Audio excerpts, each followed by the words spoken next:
All right, let's talk about Chinese food.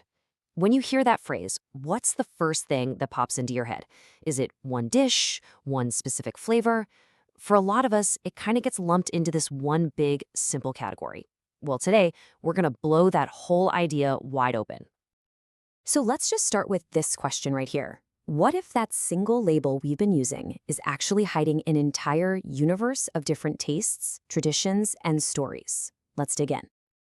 Before we even get to what's on the plate, we have to understand something really crucial. In Chinese culture, a meal is about so much more than just, well, eating. It all begins with the invitation itself, which is a whole art form. And that art form has a name, qǐng. This is pretty much the bedrock of social dining.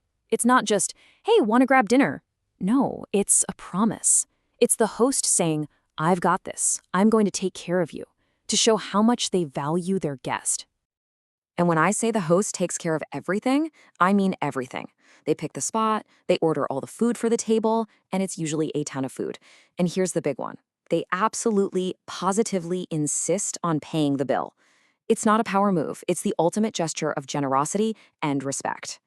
This quote really just says it all, doesn't it? Ordering way more food than anyone can possibly eat isn't about being wasteful. It's a language. It's a physical way of showing your guests, you are so important to me and I want you to feel completely welcome and cared for. Okay, so picture this. You've been invited out, qǐng style. The host is in charge. The scene is set. But what are you actually going to be eating? Well, this is where we get to the biggest myth about so-called Chinese food. 8. Just remember that number. We're not talking about one monolithic cuisine. We're talking about 8. That's right, 8 major, completely distinct culinary traditions. So forget a single destination. We're about to look at a map of 8 incredible flavors. These aren't just little regional tweaks either. We're talking about the 8 great cuisines of China, and each one is a world of its own with a unique history, climate, and pantry of ingredients.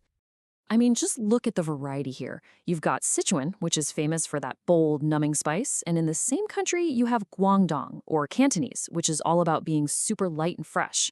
Then there's Shandong with its savory, crispy seafood, and Hunan, which hits you with this incredible spicy and sour combination.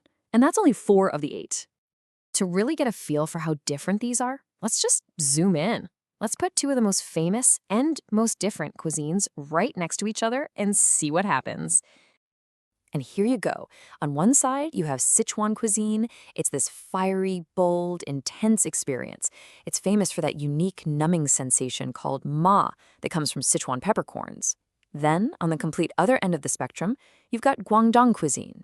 Here, it's all about subtlety, delicate seasonings, and letting the pure, natural flavor of the ingredients be the star. They're like night and day. So now we get to the heart of it.